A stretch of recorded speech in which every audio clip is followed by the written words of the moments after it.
جی ست شری اکال، السلام علیکم۔ میرا ڈاکٹر صاحب سے ایک چھوٹا سا سوال ہے کہ جنت میں جانے کے لیے مسلمان ہونا ضروری ہے یا مسلمان ہی جنت میں جا سکتے ہیں؟ بھائی صاحب کا سوال ہے کہ جنت میں جانے کے لیے مسلمان ہونا ضروری ہے؟ صرف مسلمان جنت میں جائیں گے؟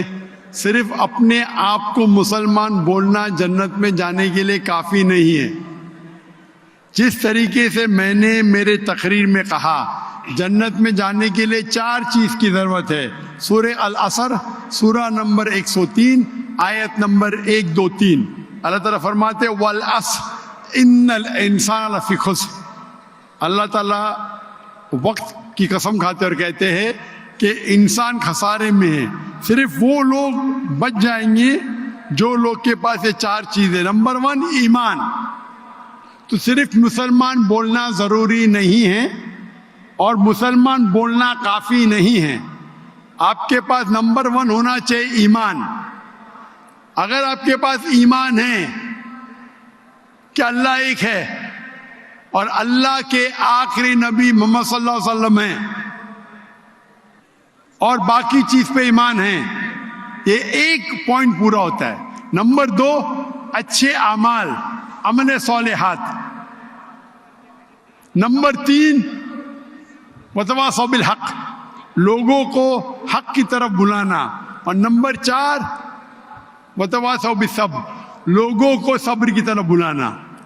تو اس آیت سے ہمیں پتہ لگتا ہے کہ جو آدمی، جو انسان اللہ کے علاوہ دوسرے اور کی عبادت کرتا ہے وہ غلط ہے، وہ جنت میں کبھی بھی نہیں جائیں گے۔ اور یہ سارے کتابوں میں لکھا ہے، ساری مذہبی کتابوں میں، چاہے بائبل ہو، اولڈ ٹیسٹمنٹ ہو، نیو ٹیسٹمنٹ ہو، دھما پڑھ ہو، بدھسٹ کی کتاب ہو، وید ہو، سارے میں لکھے ہے۔ اگر آپ پڑھیں گے گرو گرنتھ صاحب آپ پڑھیں گے، اس کے اندر سب سے پہلا والیوم، سب سے پہلا جلد، سب سے پہلا چیپٹر، سب سے پہلا ورس کو کہتے ہیں جاپو جی، اسے کہتے ہیں جاپو جی۔ اس میں لکھا ہے کہ خدا ایک ہے، نہ اس خدا کی شروعات ہے نہ انت ہے۔ وہ خالق ہے، وہ مالک ہے اور اس کے جیسا کوئی ہی نہیں ہے۔ اگر آپ دیکھیں گے یہ ملتا جلتا ہے سورہ اخلاص کے ساتھ۔ آپ اگر سکھ کی کتاب پڑھیں گے اس میں لکھا ہے 2 قسم، اومکارا، ایک اومکارا، ایشور کا مینیفیسٹ فارم، ان مینیفیسٹ فارم۔ ہاں کہ نہیں؟ ہاں کہ نہیں؟ تو اگر آپ پڑھیں گے اور دیکھیں گے کہ خدا کے کئی نام ہیں، کہا جاتا ہے ستہ نامہ، ہولی نیم، پروردگار۔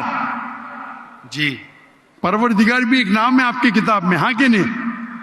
پروردگار، جی ستہ نامہ، خالق، ملتا جلتا ہے، واہے گرو۔ لیکن اگر آپ عمل کریں گے، اگر آپ شرک نہیں کریں گے، اللہ کے علاوہ کسی اور کی عبادت نہیں کریں گے، اگر آپ کی کتاب میں اکثر یہ بات ہوتا ہے کہ جو اپنی مذہبی کتاب میں لکھا ہے اکثر لوگ اس پہ عمل نہیں کرتے، اور یہ بات مسلمانوں میں بھی ہے۔ مسلمانوں کی کتاب میں لکھا ہے شرک مت کرو، پھر بھی ہم دیکھیں گے کچھ مسلمان شرک کرتے۔ تو اگر قرآن میں لکھا ہے شرک مت کرو اور آپ شرک کریں گے اور کہیں گے میں مسلمان ہوں تو جنت میں نہیں جائیں گے۔ آپ سمجھ رہے بھائی صاحب؟ تو اسی طریقے سے آپ اگر شرک نہیں کہیں گے، اللہ کے علاوہ کسی اور کی عبادت نہیں کریں گے اور آخری پیغمبر رسول اللہ صلی اللہ علیہ وسلم، محمد صلی اللہ علیہ وسلم میں مانیں گے، اچھے اعمال کریں گے اور لوگ کو حق کی طرف بلائیں گے اور لوگ کو صبر کی طرف بلائیں گے تو آپ بھی جنت جائیں گے۔ Right. Hope that answers the question مائی صاحب۔